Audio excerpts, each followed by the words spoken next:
Take a look at this cartoon published in the Daily Mail just a couple of days after the Cuban Missiles Crisis has been resolved. Pause this video and have a think about how accurate this portrayal of Khrushchev and Kennedy is. So there's three things I want you to think about. Need to remember about the whole context of the Cuban Missiles Crisis. So if your brain is already aching, go back and look at your notes from last lesson. Remind yourself about the idea of MAD, or mutually assured destruction, which was a big reason why the crisis happened in the first place. And then start thinking about the expressions on both of their faces. What does the cartoonist, the person who made this cartoon, what do they seem to be saying about Kennedy and Khrushchev's handling of the crisis? One final thing, which you can't see in the actual picture, is the caption of this source. So something to make it even more hilarious when you're reading in the middle of the morning. Okay, Mr. President, let's talk. So that's supposed to be an amazingly funny joke, which will make you go, huh, and then turn over the page in your newspaper. So try and think about how accurate this portrayal is of both of these. What knowledge do you have that either supports or goes against this portrayal?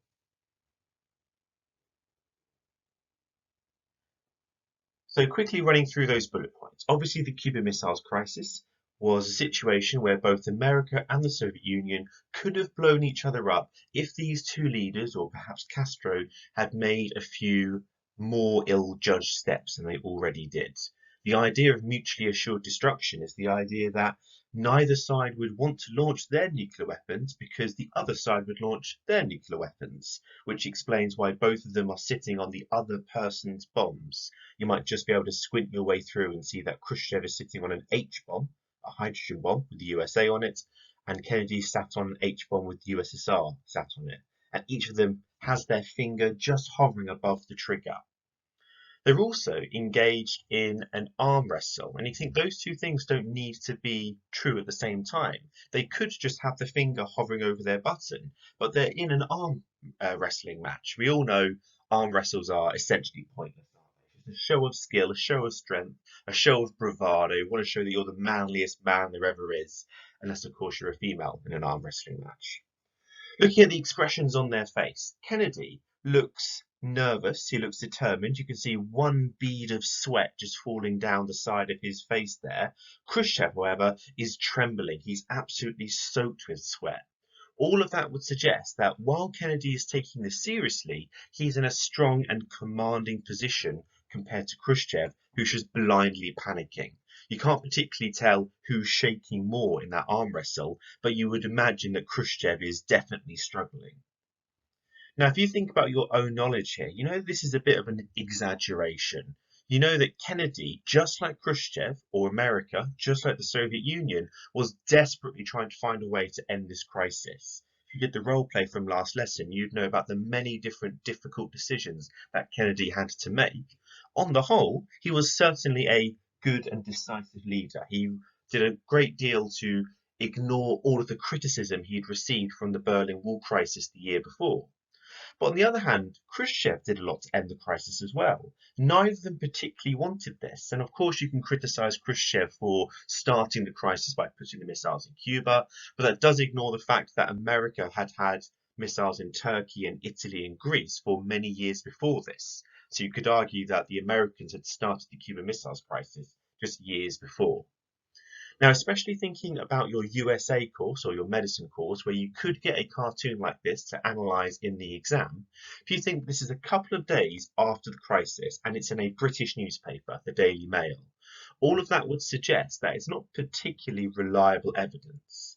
This is a British person who's of course going to be supporting America far more than the Soviet Union, but also you don't have any evidence that those Turkish missiles are going to be removed. Remember, part of the agreement was that that would be done secretly months later, so it looked unconnected to the Cuban Missiles Crisis. So it looks like America has gotten away with only publicly promising not to invade Cuba, something they didn't particularly want to do anyway. So even though this is made directly after the crisis, it's not as reliable or it's not as useful as it could be because our own knowledge is challenging it. Right at the bottom is with the caption, it says, "Okay, Mr. President, let's talk." And again, that suggests that Khrushchev is the one that's being forced to talk. But again, we know that both sides were wanting to talk, they were wanting to communicate with each other, and Khrushchev was sending both of those messages or both those letters or proposals, showing that maybe he was willing to talk, but America took all of those options in one go. So again, both of them are equally desperate to end the crisis by the end. So this lesson, we're going to be looking at what were the consequences of the Cuban Missiles Crisis. So we've got our wonderful success criteria and stretch and challenge, and we've got a new bit here for these slides, because I know you love these sorts of slides so much. This will start to be in all of your lessons as you start to come back and looking up these more. Got essential vocabulary, in other words, the sorts of words we expect every student to at least understand, if not be using in this lesson. And then we've got the desirable vocabulary, where if you want to show off the examiner, it's either more specific or more technical or just a broadening of your vocabulary. So we've got consequences and importance, which are obviously very important for this exam because you have a consequence question and an importance question. We've got the idea of an arms race, which we've already looked at before. We've got the idea of treaty or agreement, and there will be several treaties after the crisis. And then we've got the idea of people's reputation, or in particular, Khrushchev and Kennedy's reputation, what they're thought of in their own countries or across the world. Now, I would recommend you pause this video and follow the link to a TED-Ed video. It's only 5 minutes long, but it neatly sums up the Cuban Missiles Crisis in those 5 minutes or so. In particular, it talks about the tensest moment in the entire crisis, something which isn't strictly speaking on the exam course, but if you mentioned it, the examiner would be incredibly impressed because it shows just how close America and the Soviet Union came to starting nuclear war, even though Kennedy or Khrushchev wouldn't be directly responsible. To give a very quick one-sentence summary, this man here, Vasily Arkhipov, decided not to launch a missile. He was the only person who was in a position to stop it, and because he didn't launch a nuclear missile, nuclear war did not start. Now, as you're watching this video, start to think about what steps could America or the Soviet Union take to make sure that something like the Cuban Missiles Crisis never happened again. Obviously, there's a short answer in never putting missiles on Cuba, but a similar sort of situation could have occurred the next year or the next 5 or the next 10. Something happens between these two leaders or these two countries which ensures that a Cuban Missiles Crisis doesn't happen again, at least in 2020. Who knows what next year might bring. More broadly, think about what sorts of steps could be taken to stop other countries from having their own crisis. By 1962, several other countries have already developed their own nuclear weapons, for example, Britain, France, and China. So what could America and the Soviet Union or other countries working together do to prevent something like this from happening again? So we're going to go over 6 different consequences of the Cuban Missiles Crisis. If you want to, on Schoology, there is a 1-page Word document, which is kind of like a structured layout for writing down notes for this. We don't particularly need it unless you want it to match your notes from previous lessons. A bit of lined paper will do fine for this. As we go through these, start to think about why these consequences might be important. Remember, a consequence is simply what happens after it, a result of something. Importance is, why is that consequence worth learning about? Why did it affect future events by itself? So something might be important because it changes the relationship between the leaders of each country. Certainly Khrushchev and Kennedy got a begrudging respect for each other now that they've managed to work their way through this crisis. Does it reduce the possibility of an arms race? Does it restrict the power of certain countries, either America, the Soviet Union, or others? Or is it more symbolic of peace? In other words, it's not directly helping to prevent a war, but it looks like, or it's portrayed to be, in a way which might end a future war or prevent a future war. So I've organised the 6 consequences into 3 different slides, and you'll see why that will be in a few minutes' time. First of all, we're going to look at the consequences of the leaders. Essentially, Khrushchev massively lost out and Kennedy massively won. Khrushchev is described to have lost face in the East. He was criticised by Mao Zedong. We've heard about him before. He criticised Khrushchev for his decision to invade Hungary in 1956. Mao will also criticise the leader after Khrushchev, a man called Brezhnev, who will invade Czechoslovakia in 1968. China at this point is a much stronger communist country than it had been in the 1940s when it first turned communist. is far less willing to work with the Soviet Union. Because it wasn't turned communist by the Soviet Union, it doesn't have to listen to them. The exact same thing happened with Albania and Yugoslavia. So it's not like an Eastern European country like Poland, where if the Soviet Union says jump, Poland will say how high. Mao Zedong is not afraid to criticize the Soviet Union, and especially in the 1970s, communist China will become closer to capitalist America than communist Soviet Union, which will help explain détente in the 1970s. We'll go over that in a few lessons' time. Khrushchev was removed from power 2 years later. He was removed from power by the guy who replaced him, Leonid Brezhnev, or Mr. Eyebrows, as we'll see in a future lesson. Brezhnev will start out with the same sorts of ideas that Khrushchev will have. In other words, he'll want to try and work with the Americans and the West, but eventually this will turn out to be a bit of a lie. First of all, he'll invade Czechoslovakia in 1968. There'll be a decade of working incredibly closely with each other in that period of détente, and in 1979 he'll invade Afghanistan. On the other hand, Khrushchev saw the crisis as a victory. He got what he wanted out of the crisis. He got those Turkish missiles removed. So he will go to his deathbed adamant, promising that he handled the crisis well. Modern historians have been much more complimentary of him. At the time, he was seen as this evil person pushing the world to the brink of nuclear war, when in reality, he was doing the same sorts of things that America was doing. In comparison, Kennedy's reputation is, on the whole, massively increased. As I said before, he had been really criticised by American media and by American politicians for his handling of the Berlin crisis in 1961, even though there's not a lot he could have done without making the situation worse. The next year, he averted nuclear war, or at least that's how many Americans would have seen it. So his reputation was an absolute height. Unfortunately, the next year he was assassinated, which might have been related to the Cuban Missiles Crisis. There's so many different conspiracy theories which are unfortunately not being covered on our course.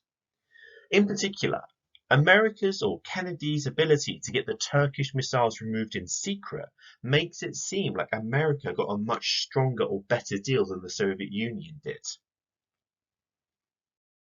Going on to the next set of consequences. Both sides realised that they needed better communication and they needed to at least seem to be working together on the world stage. So we've got one thing here, the hotline, which is incredibly important, and the Outer Space Treaty, which is less important, at least in terms of what it directly led to. But it could be an example of one of those symbolic acts of peace, where at least the two sides are seen to be working together. So the hotline was set up in the next year. If you remember in the crisis, communication was either streaming by letter, which obviously had to be sent, communicated, translated, all those sorts of things, or by kind of like public platform, going on to radio or television and telling the world, and that's how the other leader finds out. So all of this meant that both sides needed clearer communication if a crisis like this would ever happen. So a teleprinter was set up. A teleprinter doesn't really exist anymore. Imagine it in terms of like a telegram or a text message. So you would send the message, it would be sent electronically, and then on the other person's side, it would literally print out the message. Eventually, that would be replaced by a phone. If you call it a phone in the exam, that's absolutely fine. The important point is, for the first time in the entire Cold War, the leader of America could directly communicate the leader of the Soviet Union with very little gaps in the middle. So it would be much quicker and much easier. It means that they're much more likely to communicate with each other. Especially if there is a panic that maybe the other side has launched nuclear weapons, your leader could decide to quickly communicate with the other and just check, have you just launched nuclear missiles at us? Because if you have, then we are going to launch ours. It sounds ludicrous, but that sort of thing has happened in the past because you only have a few minutes under MAD to fire back. So if you wait 4, 5, 6, 7 minutes to decide whether or not to strike, it could be that your ability to strike has been taken out. This link between Moscow and Washington would be tested every hour to make sure the leaders could always communicate. Nowadays, the hotline doesn't particularly matter anymore because we've got the advent of mobile phones which can contact anyone on Earth. But these sorts of secure lines are still tested for that purpose. A few years later, we have the Outer Space Treaty of 1967. This treaty set limits on what countries could do outside of Earth. So if you think about the space race happening in the 1960s, we've had Yuri Gagarin, who was the first man to orbit the Earth. We've got Neil Armstrong, the first man on the moon. So both the Soviets and the Americans are achieving things here. The Outer Space Treaty is designed to make sure that the Cold War kind of stays on Earth, containing the threat of it. So all countries, apart from Iran, who had a space program, signed up to this. So all of them promised to not put nuclear missiles in orbit. That's really important for two reasons. First of all, a nuclear missile in orbit could theoretically attack anywhere in the world within around 90 minutes to 2 hours. It's also important because many things could go wrong. Those satellites could be shot down, or they could decay, or they could malfunction, and suddenly you would have a satellite falling through Earth with a nuclear missile on it. So that could blow up an entire city completely accidentally. The treaty also promised that the moon could only be used for peaceful purposes. In other words, you're not allowed to set up a military base there or a spy base or anything like that. Finally, no country could claim the moon or any other celestial body or any other planet or moon or sun outside of Earth. In other words, all of these countries agreed that everything in the entire universe outside of Earth is for the good of all mankind. So it's all really shining, beautiful stuff when you think about it. The reason it's less important than, for example, the hotline is, at least in our course, this isn't relevant. Even today in 2020, we're not able to do many of these things. You can put a nuclear missile in orbit, that's absolutely fine. But the chance of you putting a military base on the moon in the next couple of years or even a couple of decades is going to be either impossible or pointless. But this does show that both sides are willing to work together. The Outer Space Treaty still applies today, and since 1967, many other similar types of treaties have been signed. The final set of agreements are attempts to prevent nuclear war. We've talked about the idea of an arms race before. Remember, an arms race is where both sides compete to have the biggest or the strongest militaries. The idea is that if you've got a really strong military, they won't want to fight you. But of course, the other side increases their military, so you increase your military, so they increase their military, and so on and so on and so on.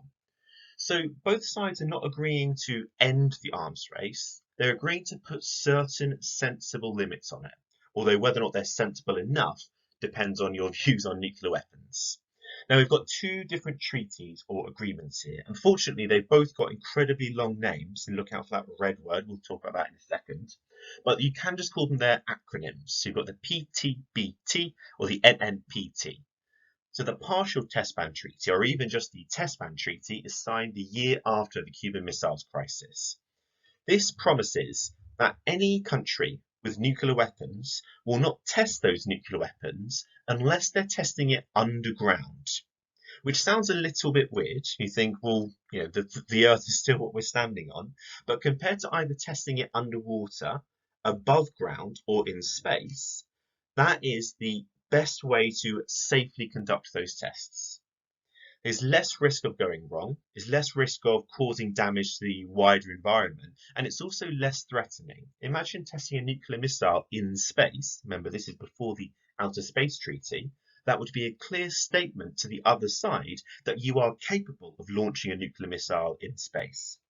So all of that is a way of trying to reduce the threat of nuclear missiles as well as reduce the wider damages or wider consequences of it. It's even seen as an important stepping stone to the much more important Nuclear Non-Proliferation Treaty. Now, luckily, you're not marked on your ability to pronounce. You're not even marked on your ability to spell in the exam. So just try to remember what proliferation means. Proliferation means to spread. The Nuclear Non-Proliferation Treaty is an agreement to stop spreading nuclear weapons. So you could just call it the treaty to not spread nuclear weapons if you really wanted to. The examiner will know what you mean, but obviously if you can remember the specific name of it, you're going to get more credit for that. So again, the Nuclear Non-Proliferation Treaty, like the Outer Space Treaty, was signed by all of the relevant parties. In other words, if you were a country which had nuclear weapons, you signed up to this treaty, and you promised to not spread nuclear weapons to other countries or spread the technology to build them. All of this was designed to stop America and the Soviet Union giving weapons to their allies. So there are, for example, American nuclear weapons in Italy at this point, but they are not given to Italy. They will only ever be controlled by American military folk in those military bases. In comparison, Khrushchev was kind of giving the nuclear weapons to Castro and Cuba. Castro kind of had the ability to launch those missiles himself. During the crisis, he was arguing for them to be launched as a preemptive strike. In other words, he argued that Cuba should launch the nuclear missiles before America launches them. He went back on that several decades later. He said he didn't realize quite how destructive it would have been. He was willing to risk the lives of every single Cuban. He was happy for every single Cuban to die if it meant destroying capitalist America. He didn't realize it would also cause a nuclear winter which would wipe out half of the people on Earth. So, well done, Castro, for not being quite as homicidal. So, they are all of the 6 consequences of the Cuban Missiles Crisis. Now, we need to have a think about what were the consequences of the Cuban Missiles Crisis for the Cold War as a whole.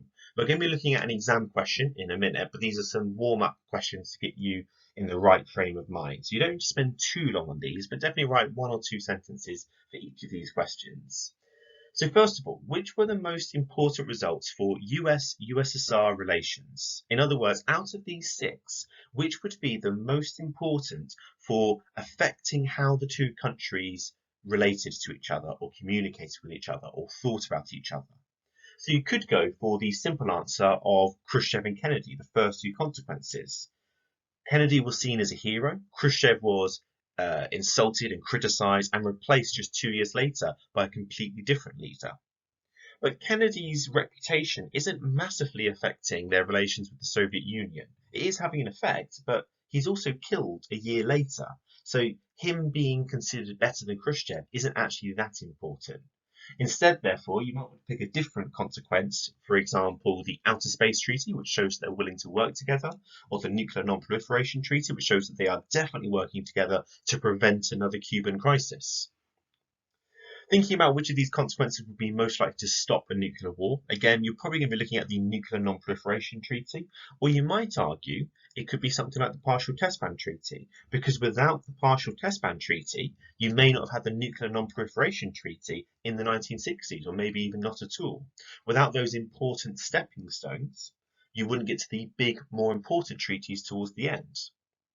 In terms of which these consequences were more symbolic than actually important, I've already argued that the Outer Space Treaty is perhaps much more symbolic for our course than important, but of course it's very important in the grand scheme of things. Finally, there's a question which I don't want to give you any indication of. I want to see what you guys can come up with yourself. Was Khrushchev correct to view the crisis as a success? So he was replaced. He was strongly criticized by both China and the Soviet Union, but he will spend the rest of his life thinking that he acted at least as well as he could, if not very successfully.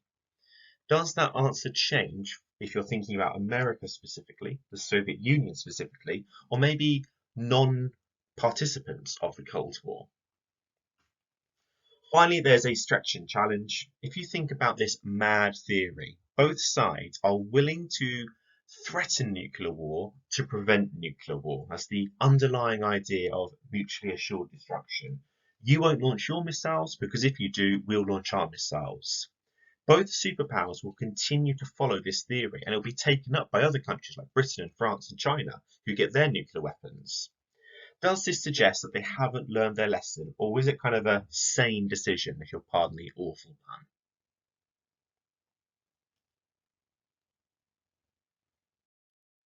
So, we're going to have a look at another question 3, an important question. I'm going to quickly re-explain what you need to do in this question. I'll give you a model paragraph, and then your homework will be to complete at least 1 more paragraph, maybe 2. So you have 3 questions in the Cold War exam. Question 1, explain 2 consequences of something. Question 2, which we haven't practiced yet, on writing an analytic narrative. And question 3, you are given 3 choices, of which you need to pick 2. So question 3 is explain the importance of X for Y. You should write 2 different paragraphs, each centered on a certain theme, and there's a load of different examples there.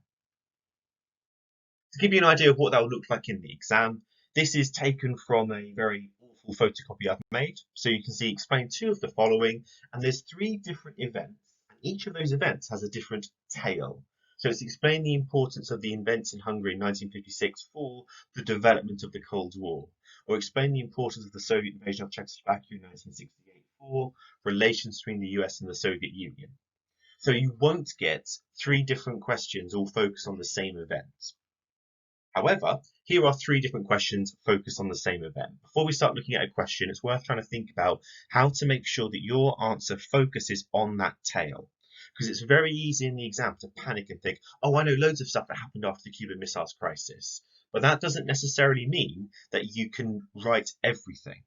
We've got three different tales here: the development of the Cold War, relations between America and the Soviet Union, or the USSR, and for the arms race between America and the Soviet Union.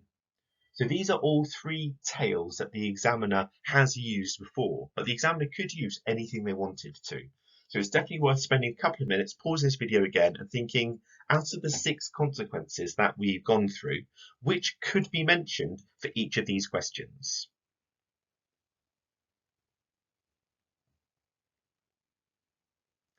So the first one, the development of the Cold War, that was the question 3 that you've practiced before on NATO and the Warsaw Pact.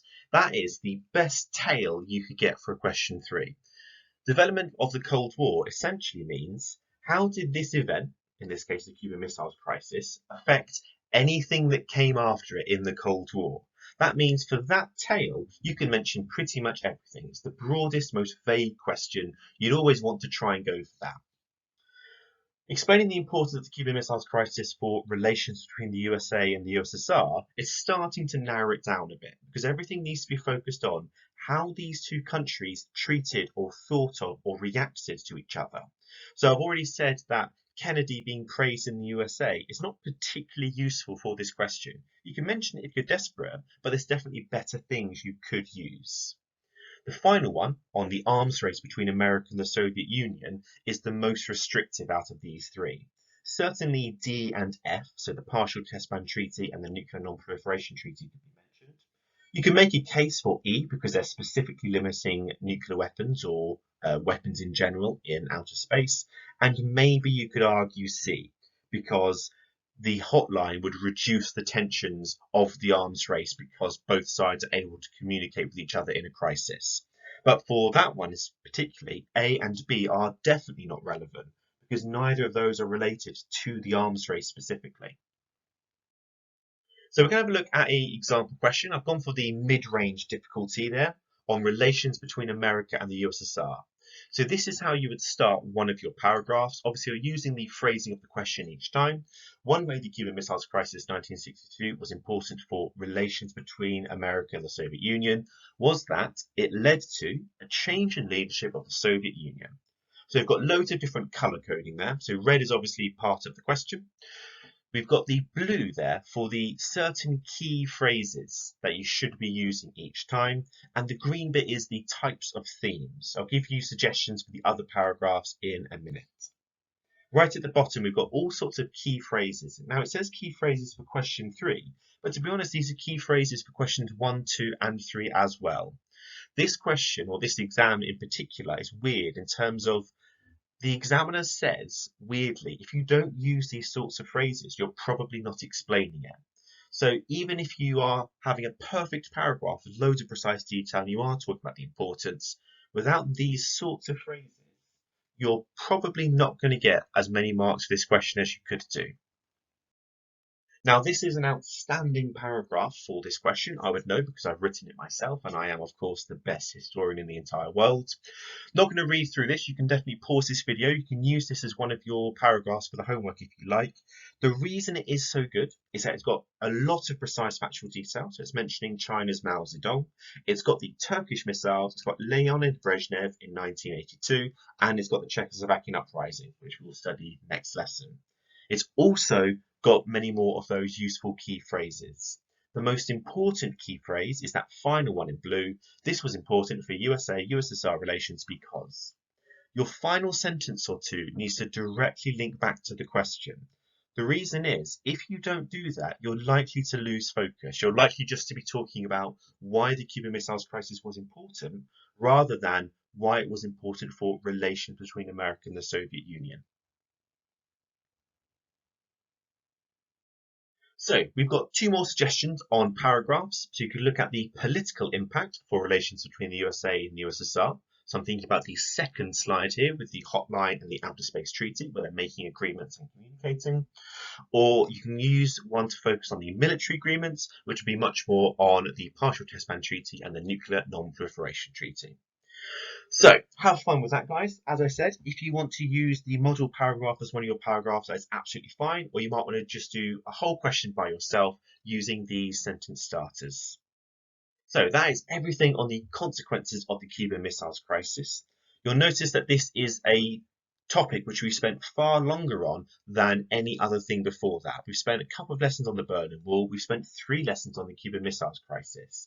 The importance of it can't be understated, and it's a very popular topic for the exam board to go through. So it's definitely worth making sure your notes are as strong as possible. And if you haven't already, I'd thoroughly recommend watching that 13 Days film, a clip of which we saw in the last lesson. It's a really good way of just kind of sink in all of the tensions and all of the smaller points of the entire crisis.